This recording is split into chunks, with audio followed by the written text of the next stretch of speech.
สบายดีเด้อจ้าพี่น้องสบายดีนะใต้สบายดีป้าลุงมาเอาเห็ดเห็ดปวกเด้อพี่น้อง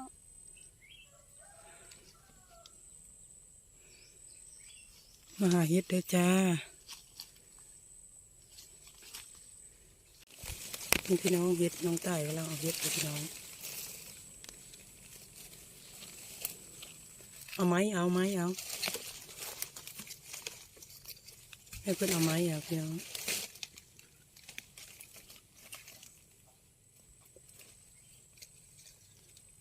ใส่กระตาลูกอย่ากอง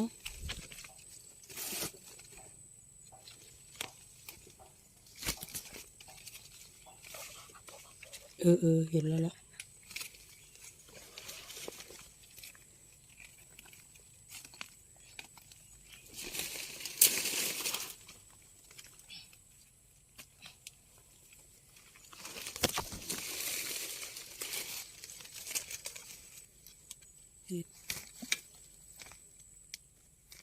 ดอกจุ่มๆกำลังออกไปพี่น้องเลย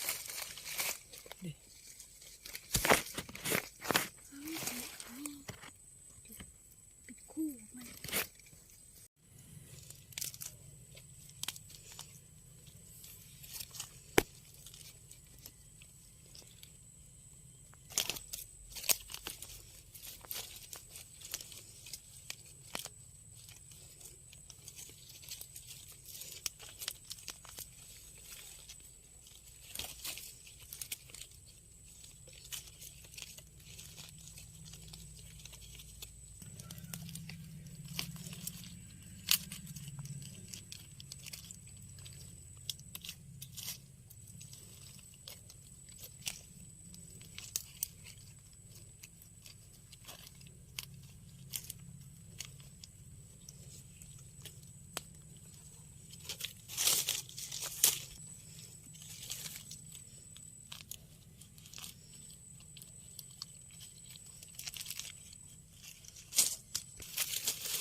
เห็ดกำลังออกพี่น้องเลย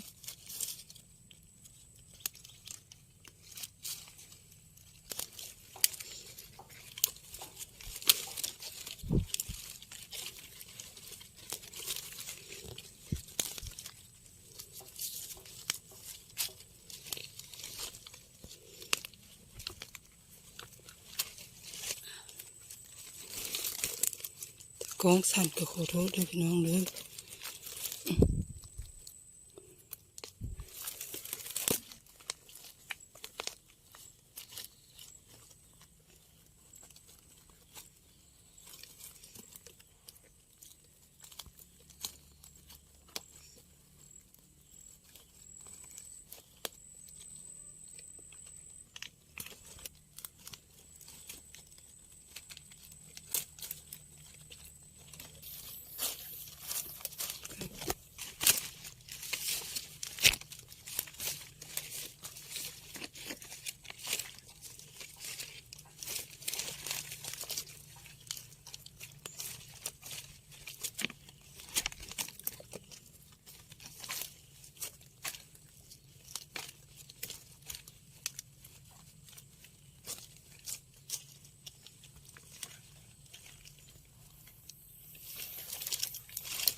หาเห็ดเด้อพี่น้องเลย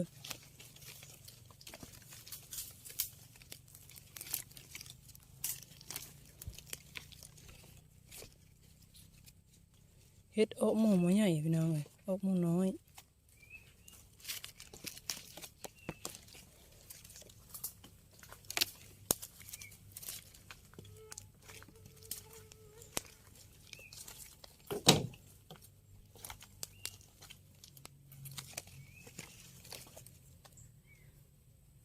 ต้องไต่เอาเฮ็ดนะพี่น้องเอาไหมเอามาเฮ็ดนะเฮ็ดกำลังออกพี่น้อง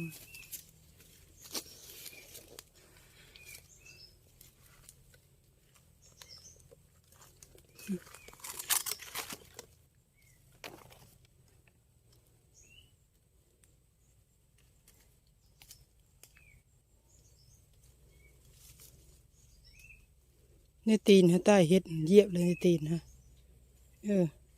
2 ดอก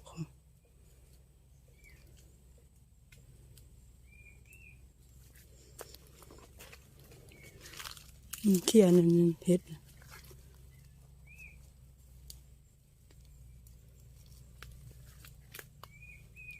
ออกมือไหมพี่น้องตอนนี้ก็ซื้อกับมาขายเฮ็ดเลยพี่น้องได้6 ถาดพอได้ขนมน้องก๊อฟนี่กระตาบมาจากป่าเรียบร้อยแล้วมาขายแบบนี้น้องใต้ลินโทรศัพท์น้องก๊อฟเพิ่นกินขนมพี่น้องพวกดื้อว่า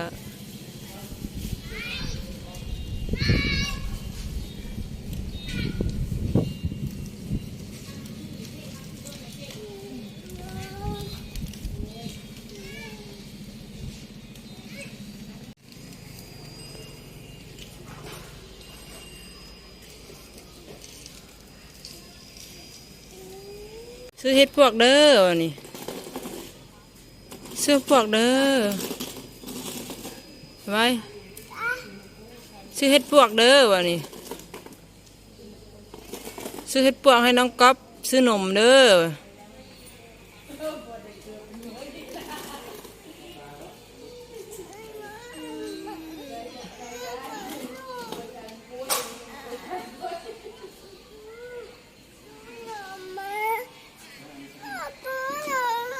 ขายเฮ็ดพวกก่อน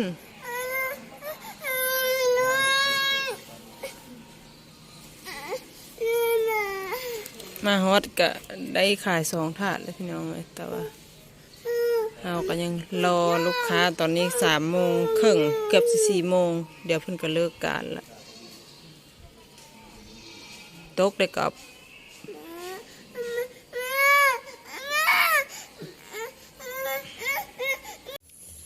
ตอนนี้กลับมันเฮือนเลยพี่น้องขายเฮ็ดพวกกับเบิดแล้วซื้อเสื้อน้องก๊อฟ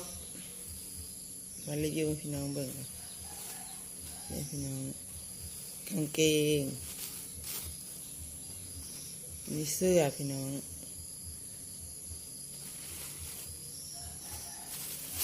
นี่เสื้อน้องใต้พี่น้องเสื้อกีฬาคือกัน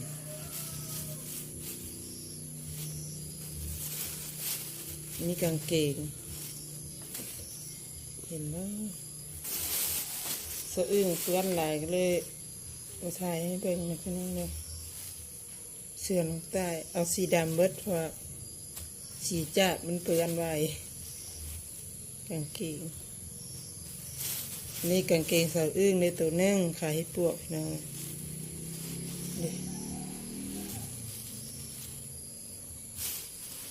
เสื้อน้องก๊อฟได้2 ชุดมีส่งเพิ่น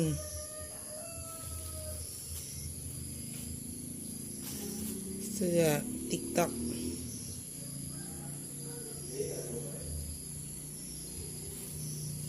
เบิดคลิปนี้ก็ลาไปก่อนเด้อพี่น้องฝากกดไลค์กดแชร์กดติดตาม2 ซึ่งพวงสายเด้อมาแต่หาเฮ็ดแล้วก็ไปขายพี่น้องพอได้เสื้อผ้าให้ลูกบ๊ายบายด้วยจ้า